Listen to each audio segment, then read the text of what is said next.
स्वर्गीय अजितदादांचा फोटो घेऊन एक वारकरी जे आहे ते पालखी सोहळ्यामध्ये सहभागी झालाय। काय दादांचा फोटो घेऊन या पालखी सोहळ्यामध्ये सहभागी झालाय, काय प्रतिक्रिया? एक तर दादावरती आमचे भरपूर अतोनात प्रेम आहे आणि आम्हाला असं वाटलं की आमच्याबरोबर वारीमध्ये दादांनी पायी चालावं अशी इच्छा होती, पण त्यांना जमलं नाही, म्हणून आम्ही फोटो घेऊन त्यांचा पालखीमध्ये प्रवास पंढरपूरपर्यंत करणार आहोत।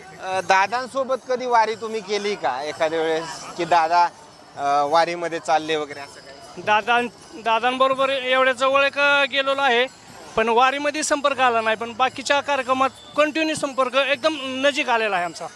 दादा जर हयात असते तर ही वारी काय वेगळी तुम्हाला दिसली असते असं वाटतंय?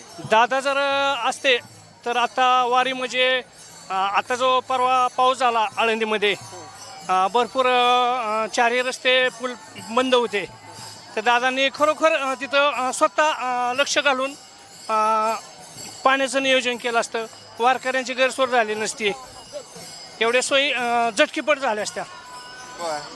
खरं तर येत असलेल्या प्रतिक्रिया मात्र काय सांगून जातात हे नक्कीच समजलं असं। एक वारकरी जे आहे ते नेमकं कुठून आलाय तुम्ही सगळेजण? आम्ही बारामतीचंच आहे, हां बारामती गाडगेवाडीतला आहे, आम्ही जवळचे दादांच्या। ओके, धन्यवाद। खरं तर येत असलेल्या प्रतिक्रिया मात्र काय सांगून जातात हे नक्कीच समजलं असं। पालखी सोहळ्यामध्ये एक वारकरी अजितदादा पवार यांचा फोटो घेऊन हा सहभागी झालेत। आणखीन काही नवीन अपडेट्स या वारीच्या वाटेवर मिळतील का हेही पाहणं तेवढंच महत्त्वाचं ठरणार आहे। कॅमेरामॅन सोबत सूरज बडिया, पुणे।